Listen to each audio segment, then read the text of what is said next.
ఇంటి భక్తులారా ఈరోజు శనివారం ఉదయం లేవగానే నేను ఒక అద్భుతమైన టెంపుల్కి వచ్చాను. లాస్ట్‌లో అడ్రస్ చెప్తాను. హైదరాబాద్‌లో ఉంది ఈ టెంపులు. కొన్ని వందల సంవత్సరాల కింద తెలిసిందంట. నాకు వేరే వాళ్ళు చెప్తే నేనొచ్చాను. దర్శనం చేసుకొని మీ అందరికి వీడియో తీసి చూపిద్దామని వచ్చాను. ఇక్కడ ఫస్ట్ అయితే మనం స్టార్టింగ్‌లోనే సుబ్రహ్మణ్య స్వామి పుట్ట ఉంది. ఫస్ట్ సుబ్రహ్మణ్య స్వామికి చుట్టూ తిరిగేసి దర్శనం చేసుకొని పోవాలి. నాగులన్నీ ఇగ చూసారు కదా! వరుసగా ఉన్నాయి. చుట్టూ తిరిగేసి ఒక దర్శనం చేసుకొని ఆయనకు నమస్కరించుకొని వెళ్ళిపోతే మంచి అద్భుతాలు జరుగుతాయి. మనకు సుబ్రహ్మణ్య స్వామిని ఎప్పుడైతే దర్శనం చేసుకుంటామో చాలా మంచి జరుగుతదండి. ఆ తండ్రి ఎక్కడున్నా మనకు దీవెనలు ఇస్తాడు. మనసు పూర్తిగా తలుచుకున్న వారికి ఎప్పుడు ఆ సుబ్రహ్మణ్య స్వామి తోడుగా ఉంటాడు. ఒకసారి దర్శనం చేసుకోండి. కొన్ని వందల సంవత్సరాల చెట్టు అంట ఇది. ఇక్కడ పుట్ట కూడా ఎప్పుడో కొన్ని వందల సంవత్సరాల పుట్ట అంట. అనుకున్న కోరికలు నెరవేరుతాయని అక్కడోళ్ళు చెప్పారు. నాకైతే సంతోషం అనిపించింది.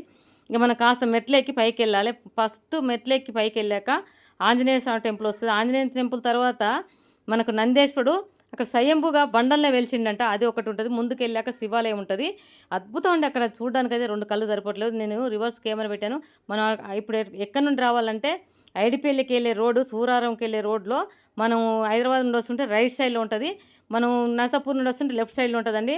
మీకు ముందుగానే చెప్పాను. అక్కడ ఒక వీడియో కూడా పెట్టాను. చూడండి దయచేసి పైన ఆంజనేయ స్వామి, శివుడు ఉంటాడు. అది చూసుకొని మనం లోపలికొస్తే ఈ శివాలయానికి రావచ్చు. నేనైతే ఇయాల శనివారం కాబట్టి ఆంజనేయ స్వామి పూజ అయిపోతుంది. నాకు చాలా సంతోషం అనిపిస్తుంది. మీ అందరికి మంచి జరగాలి. అందరిలో మేముండాలి.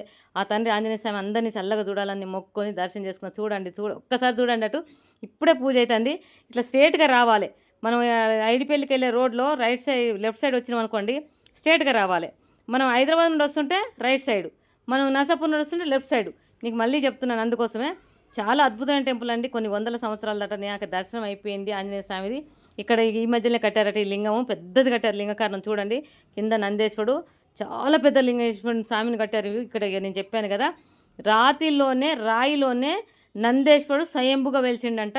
దాన్ని ఇక్కడ తీర్చిదిద్ది దాన్ని కలరేసేసి నందేశ్వరుని తయారు చేసిండండి. చూడండి ఒక్కసారి అద్భుతం. ఆ తండ్రి శివయ్య, కుమారస్వామి, పార్వతీదేవి దర్శనం అంటే అద్భుతం అంటే నిజంగా ఎన్నో జన్మల పుణ్యం చేసుకుంటే ఇలాంటివి చూడగలుగుతాం.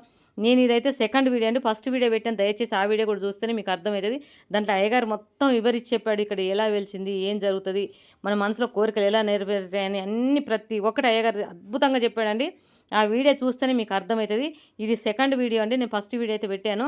నాకైతే చాలా సంతోషం అనిపిస్తుంది. ఆడ చూడండి కుమారస్వామి, శివయ్య, గణేష్ మహారాజ్, పార్వతీదేవి, నందేశ్వరుడు. ఇది అద్భుతమే కదా! చూడడానికి 2 కళ్ళైతే సరిపోవట్లేదు. చూసిన ప్రతి భక్తునికి అన్ని విధాల మంచే జరుగుతది. నేనైతే వీడియోలు ఇప్పుడు కొత్తగా తీసి పెడుతున్నాను. దయచేసి మీరు చూసి నన్ను ఒక్కసారి ఆదరణతోని ఆదరించారనుకోండి నేను ఇంకా వీడియోలు తీసి పెడతాను. దయచేసి ఇంకా ముందుకెళ్ళడానికి అవకాశం ఉంటది. మీ అందరి కోసం ఈ వీడియోలు ఎక్కడెక్కడ తిరిగి నేను తీసి పెడుతున్నాను. దయచేసి దర్శనం చేసుకోండి. నేను మళ్ళీ చెప్తున్నానండి. నర్సాపూర్ వెళ్ళే రోడ్‌లోనే మనం హైదరాబాద్ నుండి వస్తుంటే లెఫ్ట్ సైడ్ ఉంటది. నర్సాపూర్ నుండి వస్తుంటే రైట్ సైడ్ ఉంటదండి. దయచేసి దర్శనం చేసుకోండి. ఓం నమ శివాయ అని కామెంట్ చేయండి, లైక్ చేయండి, షేర్ చేయండి.